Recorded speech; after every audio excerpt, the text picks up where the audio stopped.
오늘 우리 찬양대의 아름다운 찬양처럼 주 예수님 내 마음에 오사 우리의 피곤한 마음에 늘 힘주시고 기쁘게 하시기를 간절히 축원합니다. 오늘 특별히 내일이면은 무슨 날이죠? 어머니 날입니다. 귀한 이러한 축복의 날들을 생각하면서 오늘 이 귀한 말씀을 함께 나누시게 되길 바랍니다.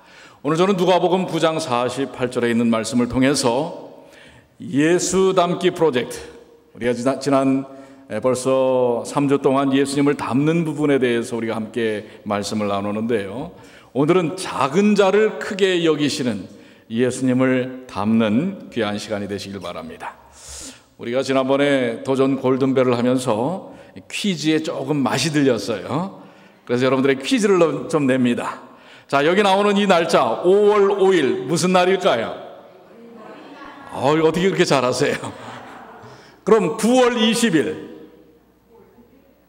그건 모르시고 6월 1일, 그것도 모르시고 4월 4일, 식목일이에요? 식목일, 한국을 떠나서 오래돼갖고 4월 5일인지 4일인지 모릅니다. 식목일이 11월 14일, 그것도 모르시고, 이걸 맞히시면 제가 선물을 좀 주려고 했는데 11월 20일. 그래요? 뻥치지 마세요. 집사님 생일 12월 달인 거 내가 아는데. 죄송합니다. 이 설교단에서 뻥이라고 그래갖고. 여러분들, 이 날짜들이 공통점이 있습니다. 다 무슨 날이에요? 어린이날이에요. 다 어린이날이에요. 5월 5일은 한국의 어린이날이고, 그 다음에 9월 20일은 독일의 어린이날입니다. 독일 사람들의 어린이날이고, 그 다음에 6월 1일은 대부분 과거의 동구권,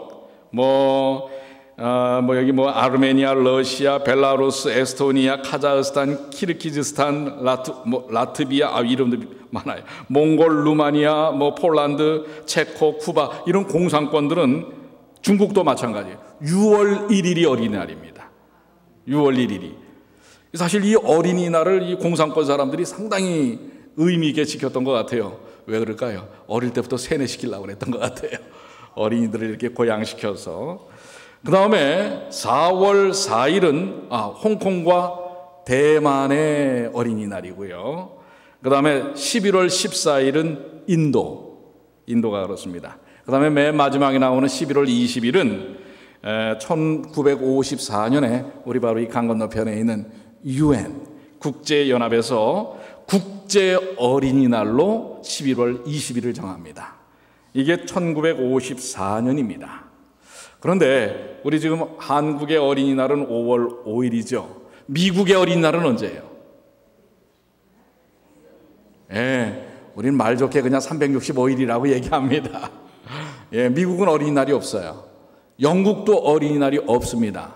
그래서 전에 한번 영국 수상에게 어떤 기자가 물었어요. 왜 우리 영국은 어린이날을 안 합니까? 그랬더니 이보시오, 괜히 어린이날 제정하고 공휴일 만들었다가는 국가 재정이 더 어렵습니다 해갖고 아주 된통 얻어 맞았어요.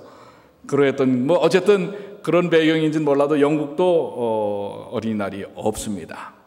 그런데 이 어린이날 5월 5일로 정했던 어린이날은 한국은 사실은 그 전에 5월 1일이 어린이날로 정했는데 상당히 일찍부터, 여러분들 방정환 선생을 아십니까?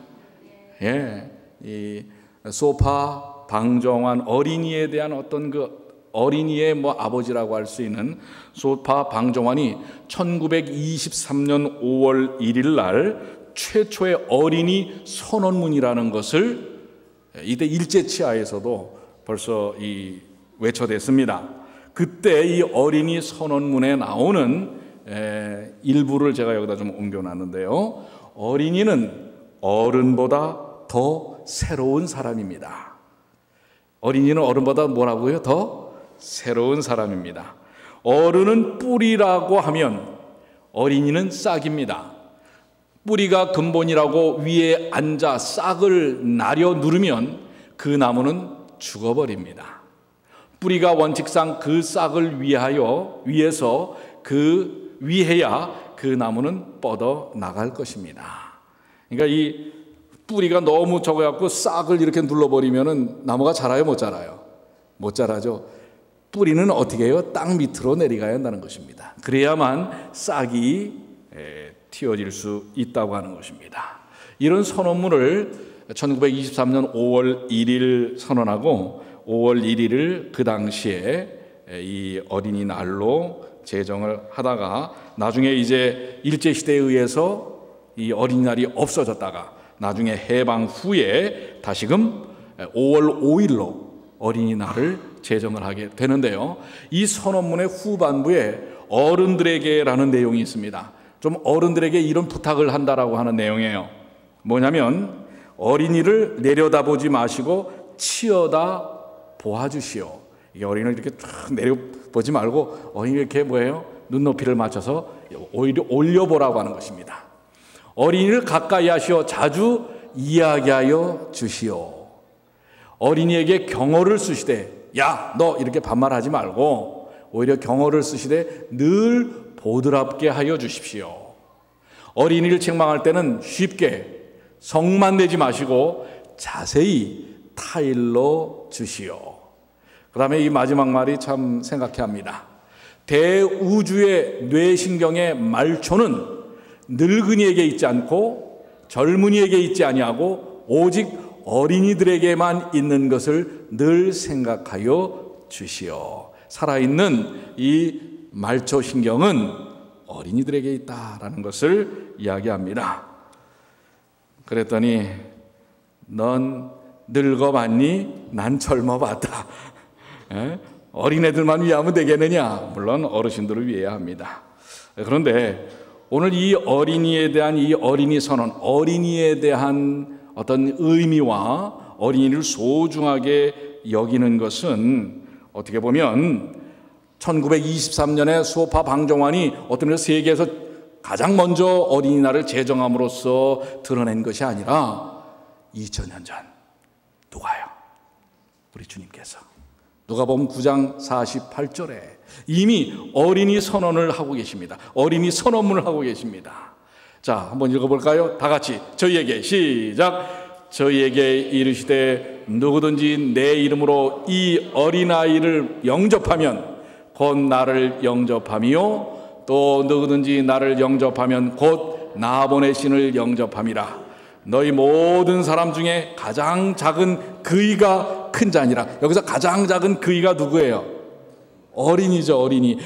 이 어린이야말로 가장 큰 자다. 이렇게 누가 선언하셨어요? 예수님께서 선언하셨어요. 2000년 전에, 벌써 2000년 전의 말입니다. 그런데 여러분들, 이 365일이 어린이라고 하는 우리 미국이 요즘 어떤 줄 아십니까?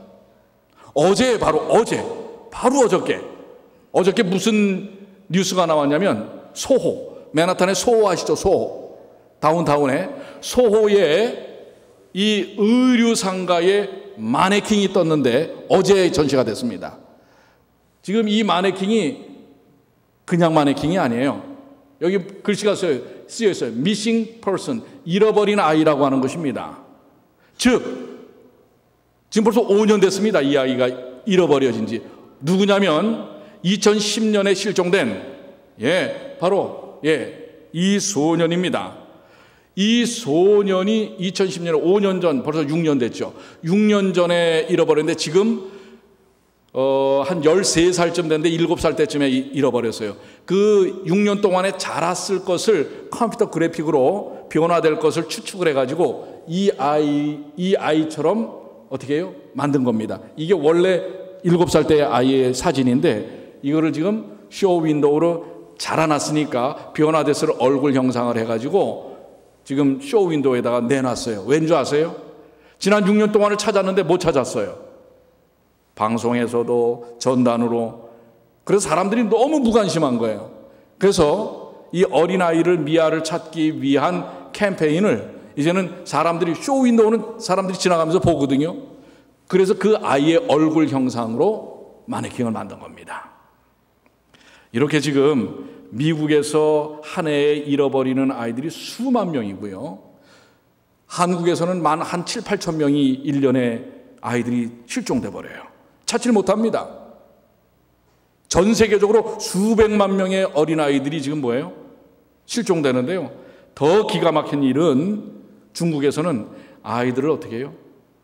사고 파는 일들을 아주 간단하게 한다는 것입니다. 심지어는요, 아이들을 왜 사고 파는 줄 아세요? 장기를 축출하기 위해서 그런 것입니다. 그리고 어떻게 해요? 시신을 버리는 것입니다. 더 참혹한 이야기가 있는데 오늘 여러분들이 너무 거기에 이미지가 이렇게 적어될까 봐 제가 더 말씀을 안 드립니다. 지금 그 유럽의 지금 난민 어린아이들도 1년에 수만 명을 지금 잃어버리고 있다는 것입니다. 그 아이들이 지금 다 어디로 가는지 몰라요. 이런 것이 지금 우리 이 미국에서도, 미국 땅에서도 아이들이 그렇게 잃어버려지고 실종되고 찾지 못하는 것입니다. 예수님은 우리에게 이 아침에 다시 한번 이 어린 생명들에 대하여, 이 작은 이들에 대한 소중함과 가치에 대하여 우리에게 가르쳐 주시고자 합니다. 어린이의 존재를 새롭게 재인식시켜 주시려고 합니다. 어린이를 존귀히 여기고 사랑해 주어야 어린이들은 존재할 수 있습니다. 여러분들 아시잖아요. 동물들은 소나 말은 낳자마자 푸르륵 일어나서 뛰어다닙니다. 그러나 우리 사람은 어떻습니까? 어린아이가 나면 2, 3년은 전혀 누가 돌보지 않으면 존재할 수 없는 존재입니다. 보호를 받아야만 존재하는 생명입니다. 그게 여러분이었고 저였습니다. 왜 하나님은 그렇게 만드셨을까? 그것은 사랑, 애초부터 뭐예요? 사랑으로 존재하는 인생이라고 하는 것을 보여주시기 위해서 그렇게 가르치신 것이 아닌가라고 하는 것입니다. 어린이는 보호받아야 합니다. 작은 자는 소중하게 여겨져야 합니다. 바로 그런데 예수님은 그 어린이, 그 작은 자를 매우 소중히 여기셨을 뿐만 아니라 그가 큰 자라라고 이야기하고 계십니다. 어떻게 어린아이들 보호를 받을 수밖에 없는 존재인 이 어린아이가 큰 자가 될 수 있었을까? 예수님은 요한복음 6장 9절의 한 사건을 통해서도 이 작은 자가 어떤 역할을 하는지를 보여주십니다.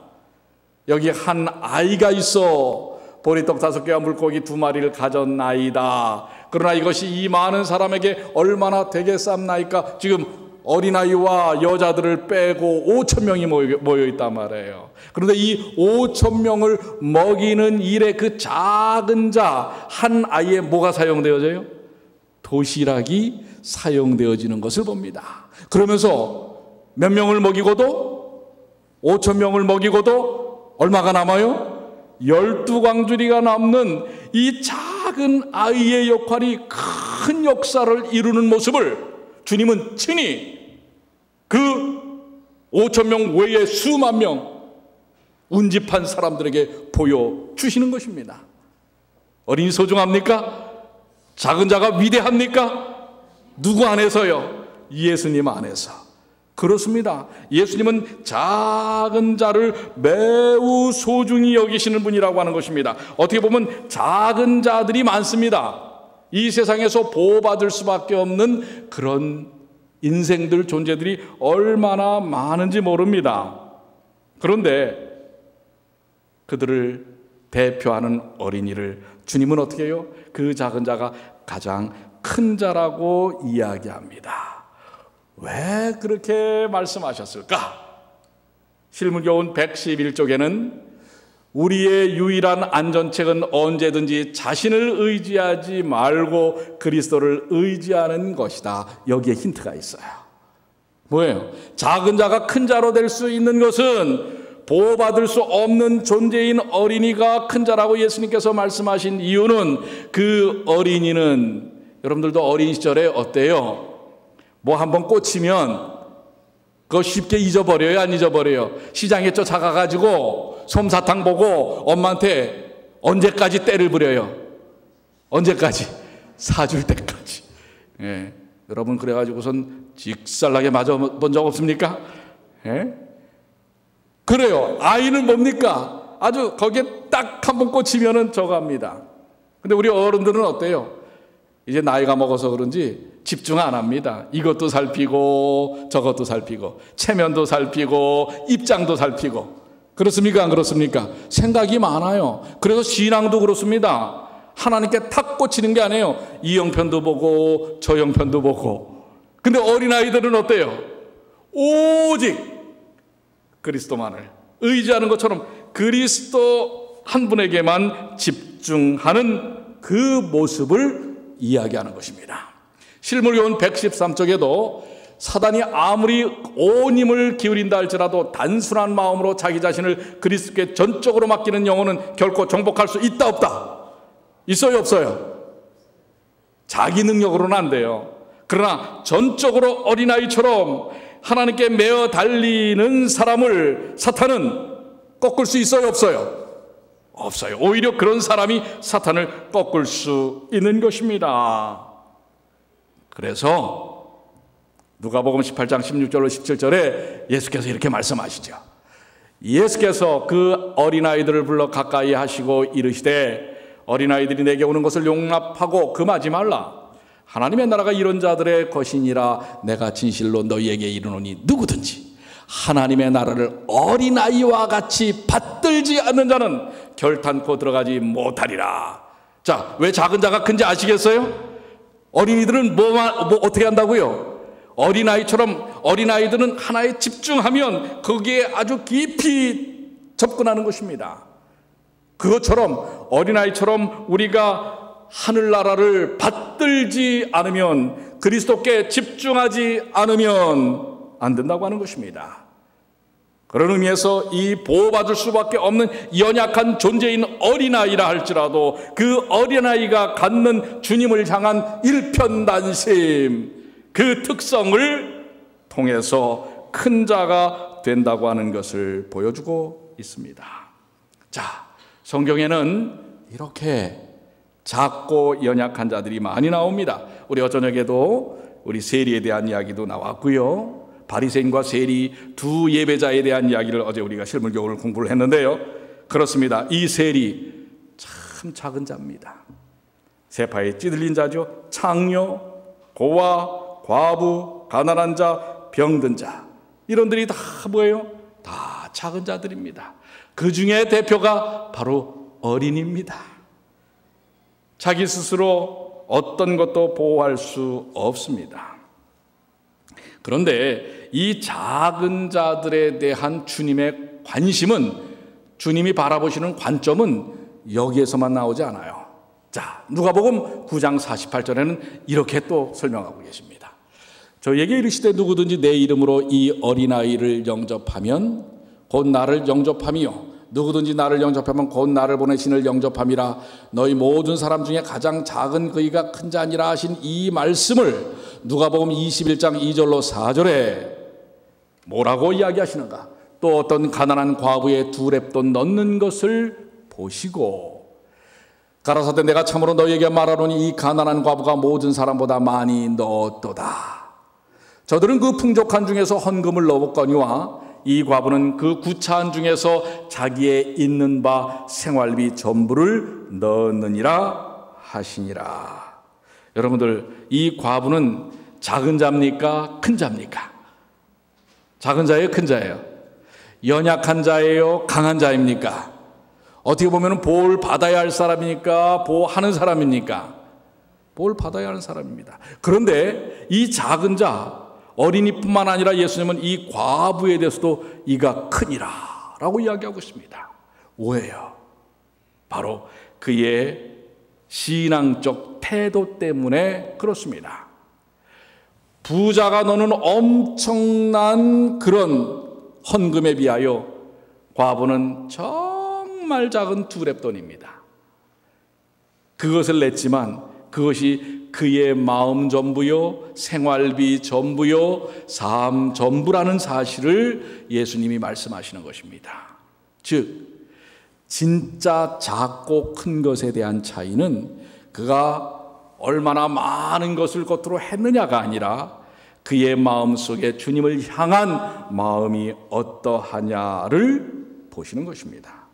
그런데 여러분과 저는 관점이 어떻습니까? 이런 예수님의 관점을 우리가 갖고 있습니까? 우리는 어떤 자가 작은 자예요? 진짜 작은 자가 작은 자죠. 그렇죠? 없는 자, 못 배운 자, 어려운 자, 병든 자, 그 작은 자를 우리는 어떻게 봐요? 작게 봐요. 작게 봅니다. 여러분들 한번 좀 솔직히 여러분의 가슴에다가 손을 얹고 한번 생각을 해보세요. 나는 나보다 작은 자를 작게 봤는가, 크게 봤는가? 크게 봐왔는가? 예수님은 이 우주의 가장 크신 분입니다.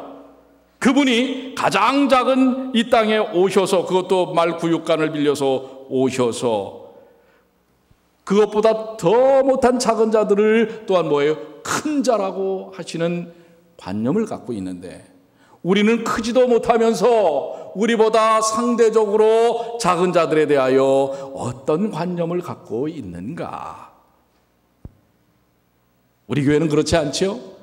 돈 많은 사람에 대하여, 많이 배운 사람에 대하여, 물론 다 소중한 사람입니다. 그런데 상대적으로 그런 사람들과, 없고 연약하고 힘들고 부족한 사람들과 나는 과연 어떻게 대하고 있는가?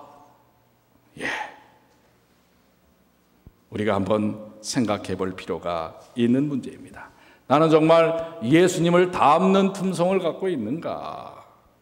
그래서 우리는 여기 이 땅에서 우리는 상대적 강자와 상대적 약자의 관계를 갖고 있는 것 같아요. 이 세상에 절대적 강자는 누구밖에 없으세요? 절대적인 강자는 하나님밖에 없습니다. 근데 사람들이 착각을 해요. 자기들이 절대적 강자인 줄 압니다. 그래서 예를 들어서 이 기업을 10개 갖고 있는 그룹 회장이 이 하청업체들한테, 요즘 그 한국에서 상당히 논란이 되는 게 이 갑질이라는 거 아니에요. 어떻게 하청업체들한테, 사실 미국에는 그런 일이 없죠. 한국에는 뭐가 있어요? 어음이라는 게 있어요. 물건을 납품하고 돈을 언제 받아요? 바로 줘요? 안 줘요. 보통 3개월, 6개월 어음을 줍니다. 종이 쪼기를 주는 거예요. 그러면 그걸 갖고는 3개월이나 6개월 후에서 그때서야 가서 뭐예요? 그 어음을 이제 돈으로 바꾸는 것입니다. 만약에 그러다가 문제가 생기면 어떻게 돼요? 망하는 거예요. 미국에는 미국에도 어음 제도가 있습니까?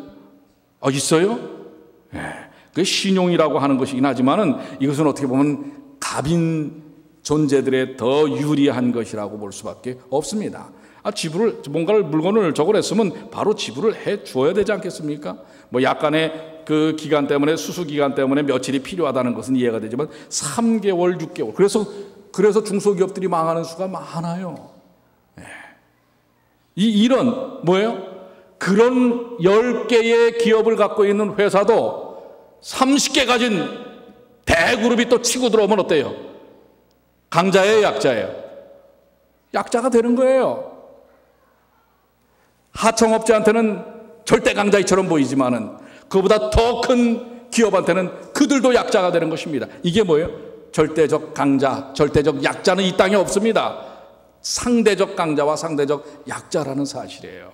그런데 상대적으로 강자가 되면요, 강자 행세를 한다니까요. 이걸 예수님이 바꾸시라고 그런 거예요.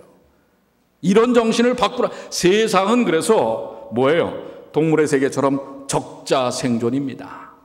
강한 자가 살아남는 것입니다. 근데 요즘은 또 말이 바뀌었어요. 살아남는 자가 또 강하대요.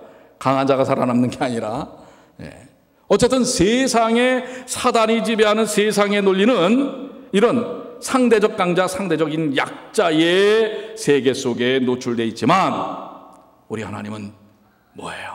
절대 강자이신 그분은 가장 작은 것을 가장 모로 볼 수 있는 큰 거로 보시는 분이라는 사실을 기억하시게 되길 바랍니다. 그래서 여러분들의 인간관계, 주변에서의 삶, 이 그리스도의 품성을 담게 되시길 바랍니다. 그래야 여러분들도 상대적인 강자에서 상대적인 약자로 바뀌지 않는 것입니다. 자, 작은 것을 큰 것으로 보시는 주님을 우리가 배워야 할 것입니다. 마태복음 25장 40절에 그래서 주님이 아주 핵심적으로 말씀을 하고 계십니다. 자, 뭐라고 말씀하고 계십니까? 임금이 대답하여 가라사대 내가 진실로 너희에게 이르노니 너희가 여기 내 형제 중에 지극히 작은 자 하나에게 한 것이 곧 내게 한 것이니라 하시고. 이게 바로 예수님의 마음이요, 예수님의 품성이요, 예수님의 사람을 대하는 그분의 모습입니다.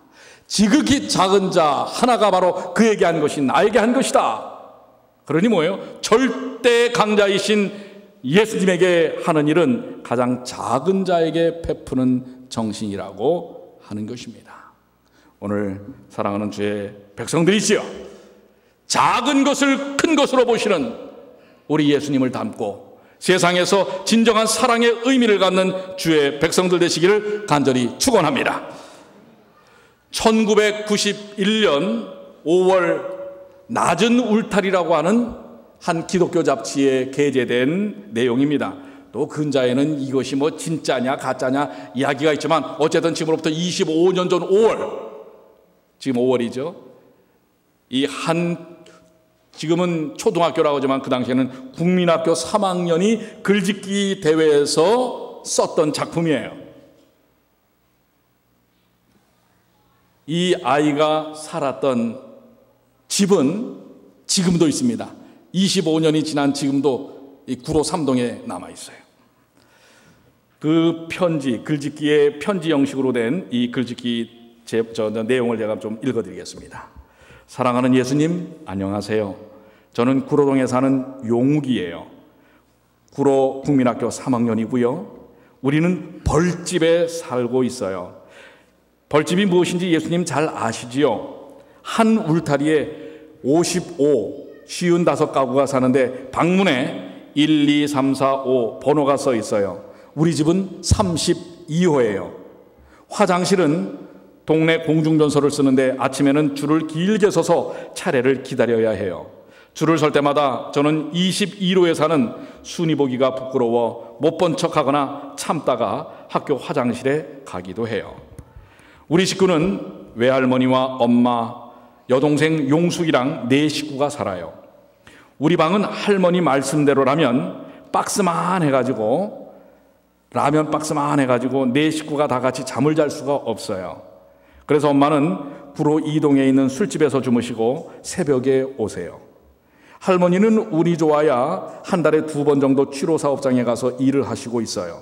아빠는 청동 교도소에 계시는데 엄마는 우리 보고 죽었다고 말해요.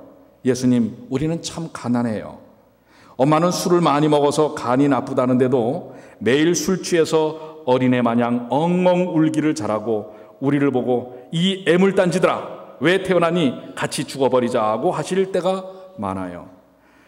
지난달 교회에서 제가 엄마 때문에 회개하면서 운 것 예수님 보셨죠? 저는 예수님이 제 죄 때문에 돌아가셨다는 말을 정말로 이해 못했거든요. 저는 죄가 통 없는 사람인 줄만 알았던 거예요. 그런데 그날은 제가 죄인인 것을 알았어요. 저의 친구들이 우리 엄마 보고 술집 작부라고 하는 말을 듣는 것이 죽기보다 싫었고요. 매일 술 먹고 주정하면서 다 같이 죽자고 하는 엄마가 얼마나 미웠는지 아시죠? 그날 저는 엄마 미워했던 것 용서해 주세요라고 예수님께 기도했는데 예수님께서 십자가에서 피 흘리시는 모습으로 용우가 내가 너를 용서한다 라고 말씀하시는 것 같아 저는 그만 와락 울음을 터뜨리고 말았어요. 그날 교회에서 주신 선물을 할머니와 어머니에게 드리면서 생전 처음으로 전도를 했어요. 예수님을 믿으면 구원을 받는다고요. 몸이 아파서 누워 계시던 엄마는 화를 내시면서 구원만 받으면 사냐? 하시면서 집주인이 전세금 50만 원에 월세 3만 원을 더 올려달라고 하는데 예수님이 구원만 말고 50만 원만 주시면 내가 예수 믿지 말라고 해도 믿겠다 하시지 않겠어요? 저는 엄마가 예수님을 믿겠다는 말이 신이 나서 기도한 거 예수님도 아시죠? 학교 갔다 집에 올 때도 몰래 교회에 들어가서 기도했잖아요. 근데 마침 어린이날 기념 글짓기 대회가 덕수궁에서 있다면서 우리 담임선생님께서 저를 뽑아서 보내주셨어요. 저는 청송에 계신 아버지와 서초동에서 꽃가게를 하면서 행복하게 살던 때 이야기를 그리워하면서 불행한 지금의 상황을 썼거든요.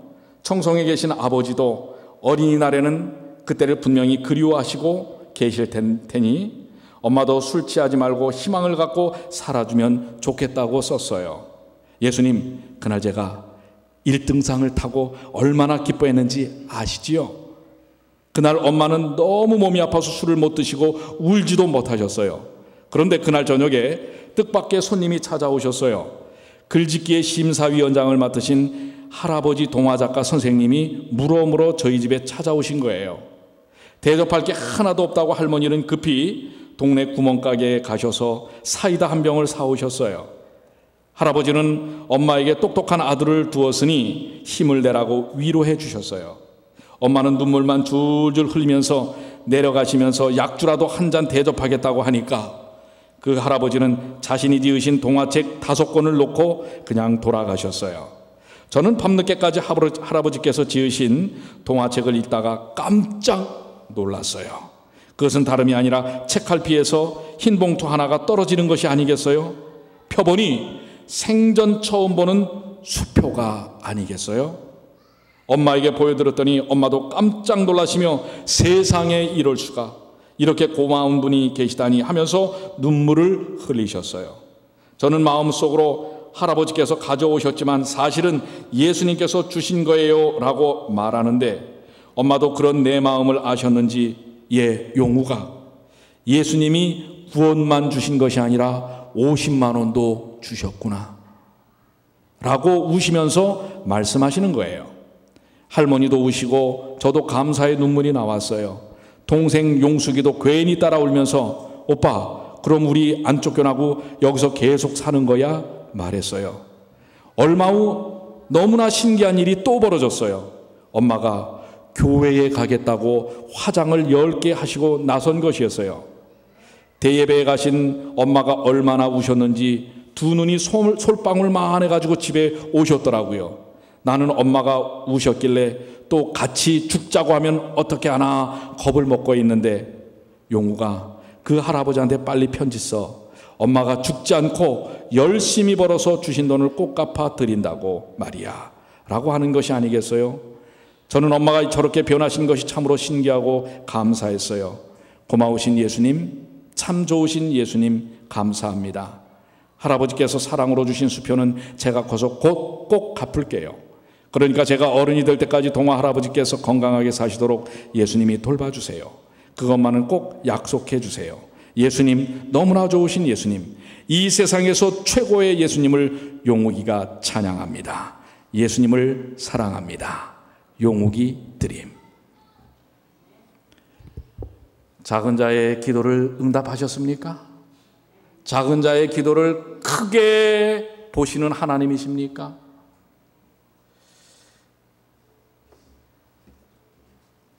(30년) 전에 제가 처음 목회 나가서 이 교회를 개척할 때입니다. 그야말로 한 칸 홀만 합해서 얻어준다고 하는 것입니다. 사택도 안 주고 알아서 살래요. 거기 이제 10여 명에 모였던 여기저기에 흩어져 있던 그 공항 주변에 살고 있던 우리 교인들 10여 명이 모여서 기도를 했어요. 의자도 없지요, 단도 없지요, 앰프도 없지요. 겨울이면은 히팅을 해야 되는데 히팅도 없지요, 주방도 없지요. 아무것도 없어요. 그냥 유도장을 하던 홀입니다. 앞에는 그것만 얻어주고 땡이었어요. 우리 그 10명의 성도들과 우리가 어떻게 해야 되겠습니까? 그 전도사님이 한번 계산을 한번 뽑아보세요. 합회 가서 합회장님 바지끄레기를 잡아 끌든지 어떻게 하든지 한번 해보게요.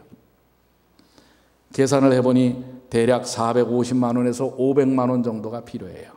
의자도 들여놓고 어쨌든 뭐 난방도 좀 해야 되고, 그리고 그걸 위해서 우리가 기도를 합니다. 그런데 거기에 가장 재력이 있는 한 집사님이 전도사님, 이거는 우리 절대로 안 됩니다. 그러니 합해 가서 어떻게 든지 돈을 갖고 오세요. 근데 합해가 더 주지 않을 작정이었고 가능성이 전혀 없습니다.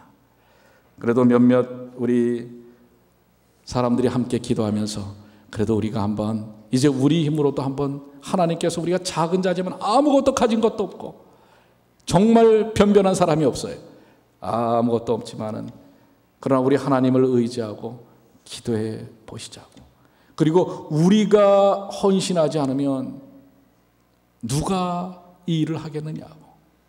그래서 정말 여러 날 동안 기도하고 어느 한 안식일을 정해서 헌금을 작정하기로 했습니다. 근데 우리 그 집사님은 입이 이만큼 나왔어요. 이거 안 됩니다. 그 안 돼가지고 실망하면 그나마 요 10여 명 모인 사람들도 다 흩어질 텐데 전도사님 책임지라고. 뭐 책임지지요. 뭐 저는 뭐 누가 있어요. 든든한 백이 있잖아요. 우리 하나님께서 계시는 것을 아니까. 그리고 기도를 했습니다. 그 전날까지도 금요일 저녁에 그분은 예배에도 나오지 않습니다. 그 집을 빌려서 예배를 드리는데, 그리고 그 다음날 헌금을 합니다. 모두가 정말 이게 가능할까? 그러나 하나님을 믿어봤습니다. 하나님을 의지했습니다. 다 이제 설교가 끝나고 헌신 작정하고 페이퍼가 앞에 나와서 그거를 우리 재물을 맡은 분이 하나씩 펴보는데 돈이 모자라요. 500만 원 정도가 나와야 되는데 400만 원 정도밖에 안 나오는 것입니다. 그래도 그것만 해도 돼요? 놀라운 겁니다. 10여 명밖에 안 되는데 30년 전에 500만 원이라는 것은 제가 그때 월급이 15만 원쯤 된 것 같아요. 지금 정확하지 않은 15만 원에서 18만 원 뭐 이런 때예요. 그런데 400만 원 가까이 나온 거예요. 그것만 해도 놀라운데, 근데 그 집사님 펴보다가 여기 하나 더 있네요 하는 거예요. 쪽지를 탁 폈는데 이건 돈이 아니네요. 그러니까 우리 모두가 다 실망을 했어요. 근데 그분이 하는 말이 피아노예요. 한 분이 피아노를 드린 거예요. 근데 여러분들 그 500만 원 안에 사실 피아노까지 넣었는데 그 당시 피아노가 100만 원이 좀 넘었어요. 한 분은 헌금을 돈으로 안 쓰고 피아노를 내겠다고 한 겁니다. 채워지셨습니까? 넘치도록 채워주셨습니까? 그 교회는 정말 작은 자들만이 모여 있는 것입니다. 어떻게 할 수가 없어요. 사는 형편이 하루 벌어 하루 먹는 사람들이 대부분이에요. 누가 하신 거예요? 누가 하신 거예요? 하나님이 하신 겁니다. 작은 자를 크게 쓰시는 분입니다. 여러분, 이 세상에 바로 주님은 작은 자를 크게 여기시는데, 어떻게 보면 계시록 12장 17절에 이 작은 자는 이 사람들이에요. 용이 여자에게 분노하여 돌아가서 그 여자의 남은 자손, 정말 작습니다. 적습니다. 거기다가 요즘은 제대로 그 역할도 하는지 마는지 그렇습니다. 그런데 이 여자의 남은 자손, 작은 자들, 이들을 통해서 하나님은 이 마지막 사역을 맞추려고 하는 것입니다. 그게 바로 우리 주님이십니다. 우리 주님은 어떤 자를요? 어린아이와 같이 작은 자를 크게 여기시는 분입니다. 오늘 이 예수님을 닮지 않으시겠습니까? 우리 한번 다 같이 읽어볼까요? 누가복음 9장 48절. 저희에게, 시작. 저희에게 이르시되 누구든지 내 이름으로 이 어린아이를 영접하면 곧 나를 영접하며 또 누구든지 나를 영접하면 곧 나 보내신 이를 영접함이라. 너희 모든 사람 중에 가장 작은 그이가 큰 자니라. 작은 자는 누구를 의지하는 자예요? 예수님만 의지하는 어린아이와 같은 사람입니다. 여러분들 큰 자로 사시지 마세요. 작은 자로 사세요. 그러면 주께서 큰 자로 여기실 것입니다. 여러분 큰 자로서 작은 자들을 누르지 마세요. 내가 힘이 있다고, 내가 그럴 형편이 된다고 주변에 있는 작은 자들을 멸시하지 마시길 바랍니다. 오늘 작은 것을 크게 보시는 예수님을 닮음으로 우리를 그렇게 보셔서 사랑으로 품으시는 주님의 은혜 가운데 승리하시는 주님의 귀한 자녀들 되시기를 간절히 축원합니다.